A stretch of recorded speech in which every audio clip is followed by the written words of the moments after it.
Working the night shift as a waitress at a roadside diner was never exactly the goal for me. No matter how much you plan ahead, no matter how careful you are with the choices you make, and no matter how good of a person you think you are ultimately left at the mercy of the whims of fate. Life is like a bull. When it starts, it's wild, untamed, bucking. You can either hold on for dear life, or fly off and end up in a load of bullcrap. You can guess which way I went. I knew the owner of a diner from way back. He was an old friend of mine. He saw I was in a bad way and gave me a job, despite a pretty huge gap in my resume and a total lack of experience. I was grateful, but honestly, it wasn't ideal. The location of this little joint was so far out into the vast nothingness of the desert, it felt like the entirety of the civilization was years away. The drive to work each day felt like a never-ending journey into a lost world that only a handful of human beings knew about. I felt like I could sit and stare at a wall for hours on end, and not a damn thing would change around me, except the amount of flies that buzz in through the windows, or the amount of dust and dirt that would sweep in under the cracks in the doors. I grew accustomed to the familiar crackle of the small cheap radio set on the countertop. It felt like my only connection to real people. My eyes adjusted to the blinding fluorescent lights that decorated the ceiling, only just exposed by the dim street lamps that barely lit the ground outside. The only thing to look at out the windows, besides a sea of brown dust and sand for miles, was a dingy little bus stop. The buses always drove straight past our doors. No one ever stopped. To top it all off, I was forced to work the night shift. The owner decided he wanted to go with the 24-hour approach to compete with all the big-name diners you see in the city. He hired a lot of young ladies, high schoolers trying to earn some spending money, and they all had to work the day shift. Lucky me, a single woman in her 50s didn't really have much to do during the day anyway, so he stuck me in the AM shift, even made me a person in charge. I guess it wasn't always so bad. I could listen to the radio in peace while I set up everything for the morning girls. I'd restock the back, fill the condiments, clean the dishes, and sweep the floors. This particular night, I had sent the cook home. We hadn't seen a customer since 10 p.m., and I had worked long enough to where I knew how to cook everything on our limited menu anyway. Now it was 2:06 a.m. I was listening to some station that called themselves the Night Owl Hideaway while I cleaned off all the coffee stain menus. The fluorescent bulbs hummed like always, and the radio crackled with every syllable. It was ordinary. That was until some young woman arrived.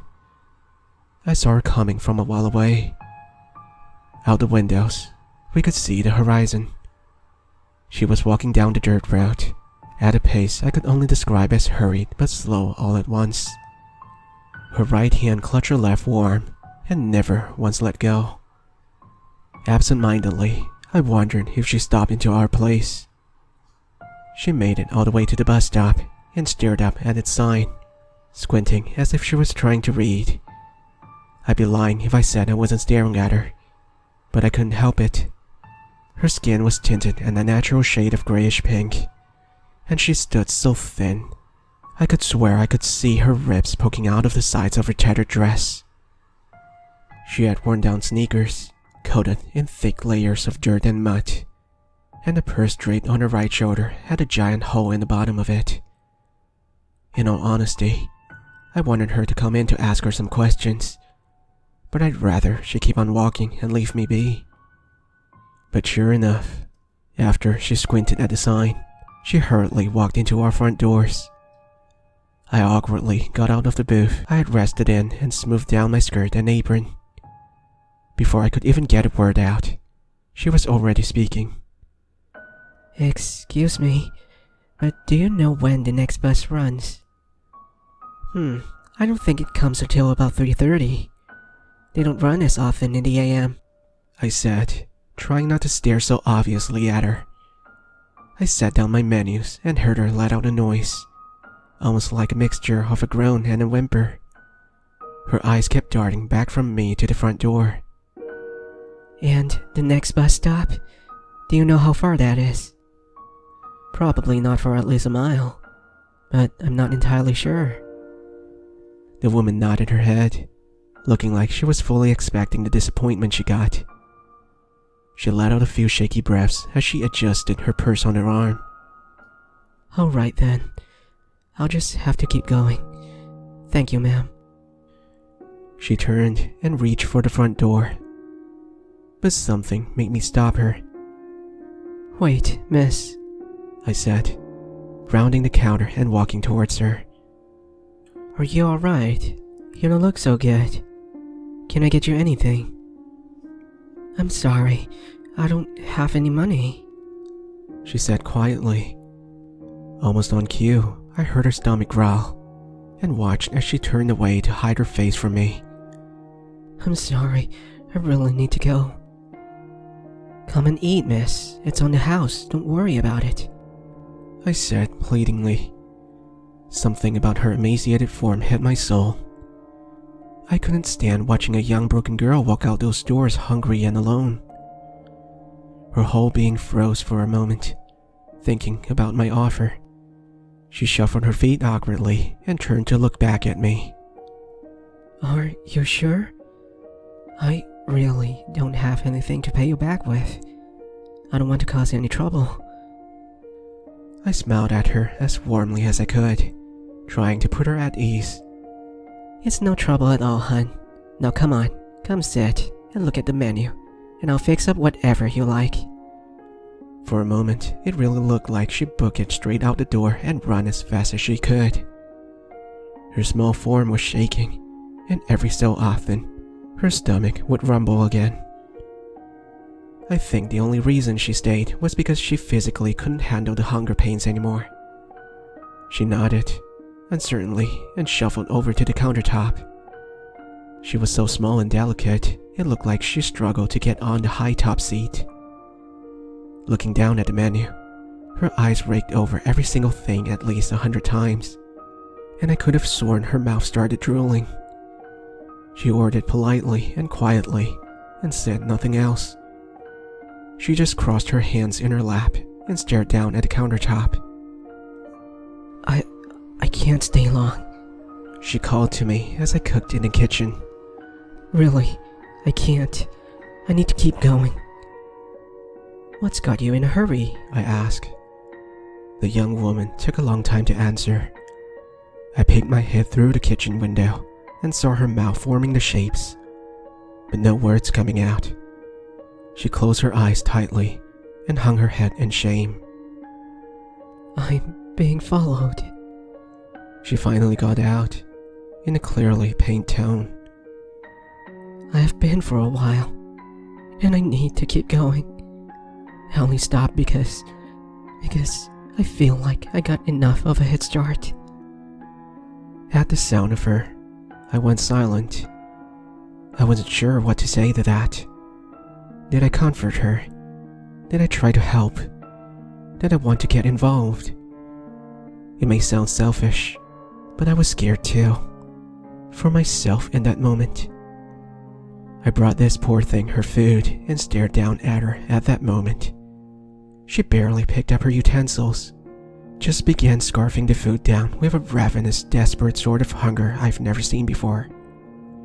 Her eyes welled with tears at the ferocity of her eating, and I could hear her struggle to swallow, as if she hadn't eaten in so long she simply forgot how. She was crying with every bite. As she grabbed food with both hands, I could very clearly see a giant purple bruise taking over much of her forearm. I felt such pity in my heart, watching this girl experience her first bout of kindness in God knows how long. All I wanted was for her suffering to end. I made up my mind. I wanted to help. Honey, do you need me to get you some help? I'll drive you anywhere you need to go. I'll call the cops. Say the word. I'll do it. No.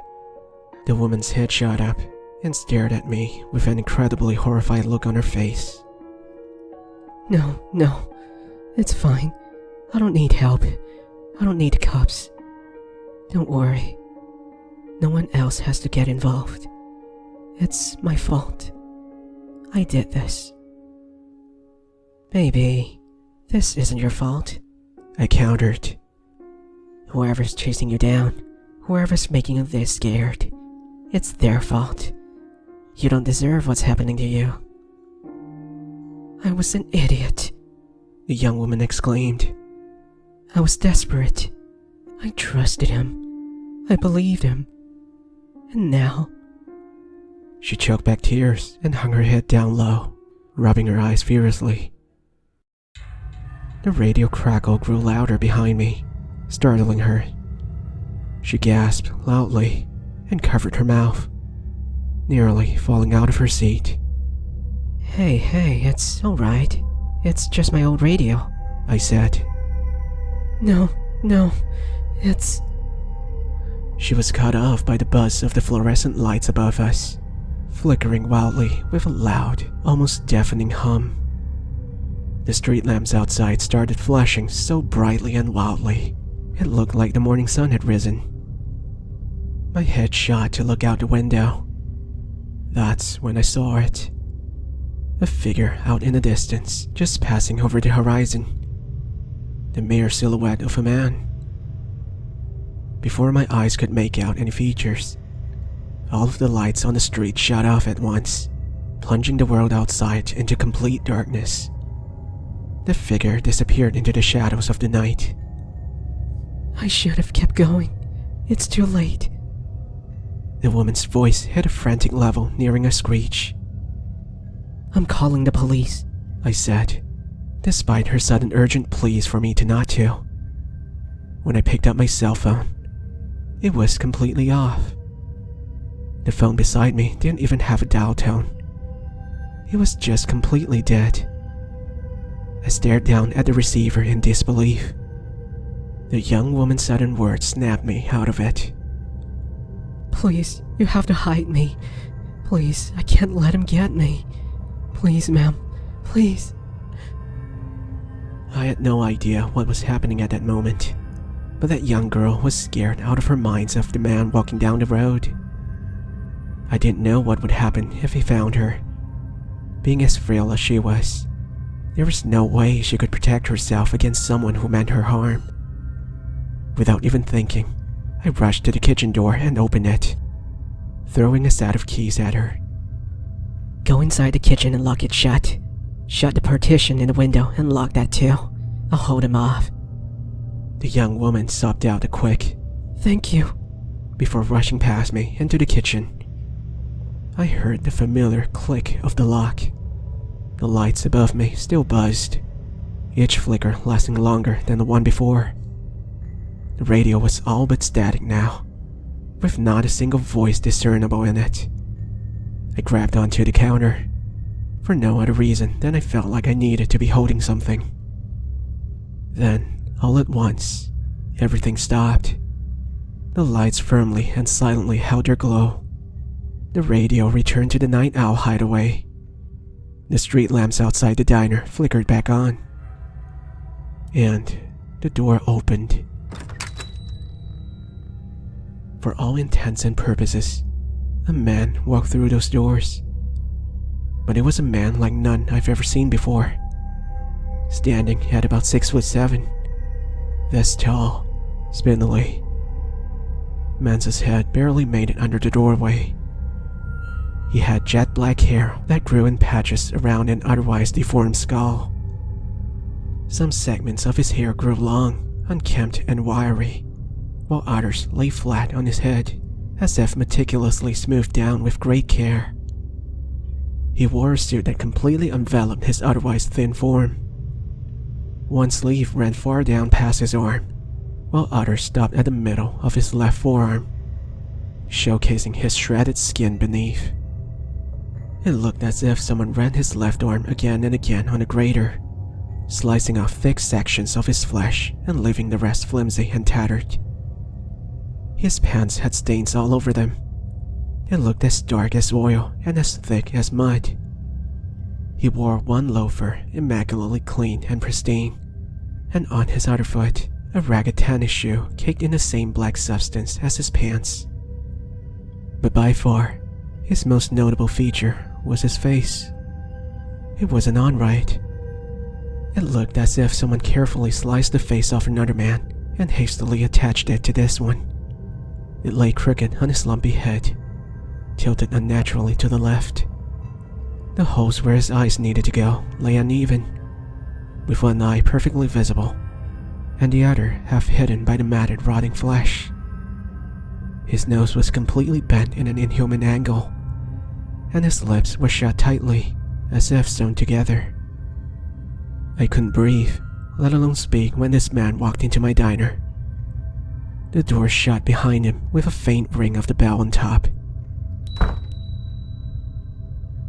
His head turned slowly from the left and to the right, surveying the entire place. His gaze then settled on me. His form slowly hunkered up to the countertop, his leg leading the way with great difficulty, and his right leg limping lamely and slowly behind him. His gait was unlike anything I had ever witnessed in my life.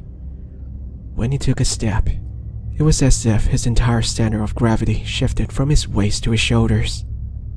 He looked like a torn rag doll, slowly making its way, but dragging the rest of its body. But still, despite all that, he walked with such a normal speed, and it looked like an almost deliberate dance whenever he moved. With each step, the face attached to his skull shifted and squelched with the horrible sounds of flesh, blood, and muscles oozing together. I said nothing when he approached the counter. I was completely petrified in fear, unlike any I've ever known. My heart nearly stopped when our eyes met, and I felt the sick mix of bile and water rising in my gut when the smell of his open flesh met my nostrils. "Hello, ma'am."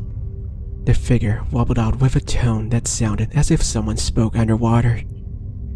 His lips never moved as he spoke. "I'm looking for a woman. 5'8", long black hair, thin, wearing an off-white dress. She has a brown purse. She was walking this way. Have you seen her?" My lips felt frozen together when I tried to make a sound. My hands remained unmoving at my sides, as if any slight movement would seal my fate. The man stared unblinkingly at me, patiently awaiting my response. For a moment, I considered blurting out, "The kitchen. She's in the kitchen." just to get him away from me. I was almost terrified to lie to him, but I promised that young girl I'd keep her safe. I cleared my throat nervously and shook my head. "No," was all I could muster out. The man's head tilted slowly to the right, shifting his entire face when he did. I could see underneath the face a mixture of muscles intertwined with black veins. "Are you sure? I saw her come this way. Surely, with all the windows, you would have at least seen her walking by," he said, far more eloquent than I would have pictured for someone of his condition. I was cleaning." I stammered out, gesturing with tiny movements to the collection of menus on the countertop. "I didn't see a thing." The man didn't speak, but merely continued to stare at me. We stood in the stare-off for at least 5 whole minutes. I was far too terrified to say anything, for fear of what he'd respond with. I think he was waiting for me to break, waiting for me to simply tell him what he wanted to hear. Then suddenly, he slammed both his fists onto the countertop. My vision narrowed, and everything around me went pitch black. The walls disappeared, and the floor vanished from underneath me. I was falling, quickly and ceaselessly falling into the dark void, screaming out with no voice. The man had disappeared, far beyond me as I fell. The sensation of my guts and organs flying upwards jolted me. It was like my skin and clothes were much heavier than the rest of my internal features. The void around me was suddenly very hot, unbearably hot. It felt as if I was being strangled in nothing but a hot abyss. My skin feeling as though it was burning off of my being into a crispy mess. My screams felt like they were baked and stayed lodged in my throat. No sound releasing, no matter how hard I fought. I tried reaching upwards, but my arms were weighed down by the burning flesh. My body slammed with a start on something very hard and very cold. It burned my already burning flesh with the icy pain of complete and absolute lack of heat. The cold surface froze my very soul, pinning my body to it. In less than a second, I was absolutely close into a container. It was pitch black. I couldn't even see my own hands an inch away from my face. But I could feel a surface directly touching my nose, my hand, and my feet. I was close into something entirely. I screamed again, but each ragged breath I took sucked the air out from the container I was confined to. Every time I screamed, I could feel the air escaping my lungs, and nothing returning inside of them. The air where I was in was entirely limited. I felt myself black out from the lack of oxygen. My brain slowly turning to mush when the last bit of air left my lips and left me suffocating on nothing at all. Who knows how long I was out for? All I do remember is waking up, still confined in that box, with enough air to let me muster out a few throat-ripping screams before succumbing to the same asphyxiating fate. It felt like this continued on forever. Each time I awoke, I choked and suffocated once more. It felt like weeks, then years. It felt like an eternity locked within the confines of the darkness. After my eternity of suffocation, I felt a hand grab my shoulder and pull me back into the world. I was outside. There was a large building in front of me. I had to adjust my eyes to the brightness of the sun. The actual sun once again. The sign in front of the building read St. Paul's Elementary. My body was jolted by the tiny body clinging to my leg, enveloping it in a tight squeeze. "Bye, Mommy. See you later." A tiny voice rang. I looked down, and there he was. My son, Zach. With a sinking feeling inside of me, I knew exactly where I was. I could tell by his clothes. That little red shirt with a robot on it and light blue jeans. The same clothes I had to write on countless missing person reports. This was the day I dropped my son off at school and never saw him again. This was the day I never saw the light of my life. This was the day that finalized the end of mine and my husband's marriage. This was the day my life, as I knew it, ended forever. But Zachary didn't let go of my leg. It was like time froze, and he stayed there, hugging me tightly. I couldn't bend down and hug him though, as much as I wanted to. A warbled voice rang behind me. "Zachary misses you," it said. My head shot up, and there I was, back in the diner. I stood behind the counter, gripping it with my white knuckle fist, while the tall, inhuman man stood before me. His face nearly slipped off his head as he quickly turned and looked to the booths of the diner. Zachary was there, eating an ice cream sundae and coloring on the kids' menu. His little legs kicked back and forth as he hummed out the tune of his favorite TV show. "Let me reunite you. Let me bring him back to you. I can give you Zachary." The man reached out, slowly, as if his arm had all but stopped working, and extended his shredded hand before me. He looked at me expectantly. I couldn't respond. All I could do was stare at Zach, who looked so blissfully happy eating his treat. I stared up at the figure, then down to the hand. Tears streaming down my face. I couldn't control my breathing. It felt like all at once, the earth might rip from my feet again. One look at the skin shredded on that spindly hand, and the fear returned to my gut. I was petrified. I saw a glob of black ooze run off his wrist. I shook my head wildly, retreating my hand back and looking up at him. No, I screamed firmly. The first word I said in centuries. My eyes overflowed with tears as I kept shaking my head. The lights flickered again. The radio stopped. The man kept staring at me, head tilted, before slowly putting back his hand. As his hand returned to his body, Zach disappeared from the booth. No ice cream, no coloring page, and no gentle hum. The man nodded slowly. Then I'm sorry to waste your time, ma'am. Good night. And then, as soon as he had arrived, the man slowly waltzed out the door with his ungraceful limp and his flopping torso. I stood there behind the counter, unable to move. I couldn't speak.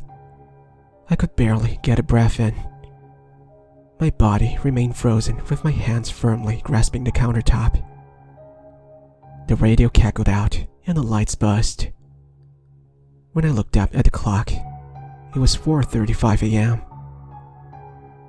After a long period of silence, I heard a click behind me. The door opened and out came the frail woman, looking at me with such sad eyes. thank you.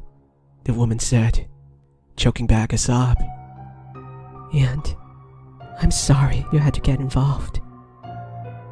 I couldn't find any words to say as I watched her quickly and hurriedly place the keys on the countertop in front of me, then leave through the front door.